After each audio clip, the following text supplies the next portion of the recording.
राज्य सहित बुल्ढाना जिले के किसानों के खिलाफ संकट बिल्कुल भी नहीं रुकता दिखाई दे रहा है।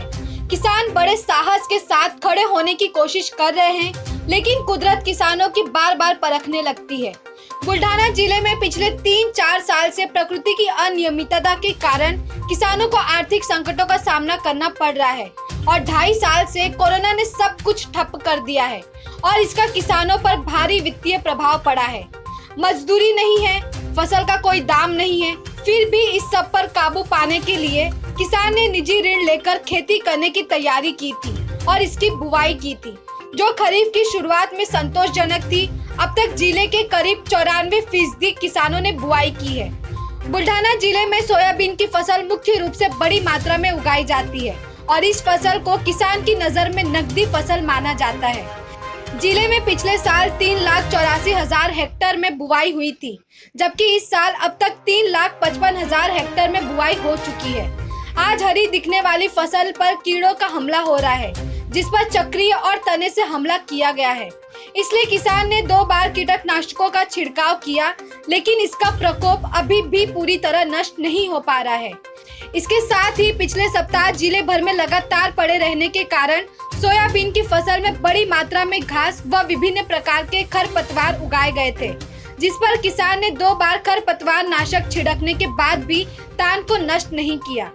इसलिए इस वर्ष खेती की लागत 3 गुना दुगनी हो गई है और फिर भी सोयाबीन का उत्पादन कितना होगा, इस बारे में कुछ बताया नहीं जा सकता। आता सोयाबीन पिकाची नेमकी काय परिस्थिती आहे? आता तर सध्या पीक चांगलं दिसत आहे। त्याच्या कीटकनाशक आणि खोडअळी आणि चक्रीभुंगा हे दिसू वाणू दिसत आहे आणि आम्ही तणनाशक फवारणी केली सुद्धा हे परत तणनाशक फवारणी करून सुद्धा ही तण शेतामध्ये दिसत आहे। तर आम्हाला निंदायचा खर्च वाढून सुद्धा बी आता पीक तर चांगलं दिसत आहे, पण घरामध्ये येईपर्यंत आम्हाला माहीत नाही की पीक कोणत्या दृष्टीने घरामध्ये येत आहे। त्यामुळे आम्ही विचारत पडलो आहे, तर आता आमचे कसे होणार। किसानों का कहना है कि सोयाबीन की लागत आमतौर पर 15,000 रुपए से 20,000 रुपए प्रति एकड़ होती है, लेकिन इस साल लागत बढ़कर 25,000 रुपए हो गई है। जब किसानों का सोयाबीन घर में आता है तो उसकी कीमत 3,000 रुपए के आसपास रहती है, यानी किसान 15,000 रुपए प्रति एकड़ कमाते हैं और लागत करीब 20,000 रुपए है। यानी किसानों को इसकी हालत ऐसी है कि किसानों द्वारा किए गए खर्च से कोई बाज नहीं आ रहा है।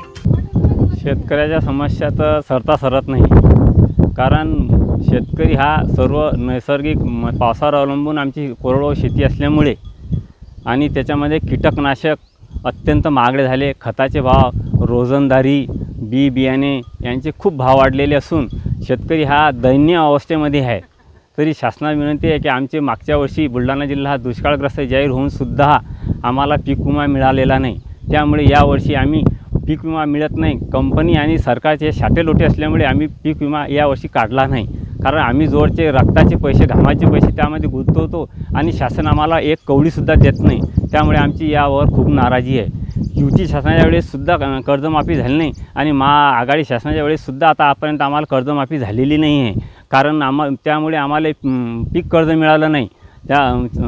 म्हणून आम्ही सावकाराकडून 5 रुपये शेकड्याने पैसे काढून आमची शेती वहिती केली आणि पीक आतापर्यंत चांगल्या जोमामध्ये दिसते आहे, पण अजून याच्यावर रोगराई, कीड, बोंडअळी, सोयाबीनवर चक्रीभुंगा, वाणी असे अनेक संकट शेतकऱ्यासोबत येऊ लागले आहे। 3-3, 4-4 फवारे होऊन सुद्धा चक्रीभुंगा किंवा अळी मळत नाही आहे, त्यामुळे घरामध्ये पीक कुठल्या स्वरूपात येईल हे आज रोजी शेतकरी काही सांगू शकत नाही। तरी शासनाला आमची अशी विनंती आहे की हमीभाव हा भरपूर द्या। आज सोयाबीनला 10,000 रुपये क्विंटलचा भाव ऐकून आमचे डोके चक्रावून गेले आहे की शेती करावी किंवा पडीत ठेवावी, कारण जर असंच जर चालत राहिलं दुसरं चक्र तर शेतकऱ्यांनी कोणाच्या भरोशावर जगायचं।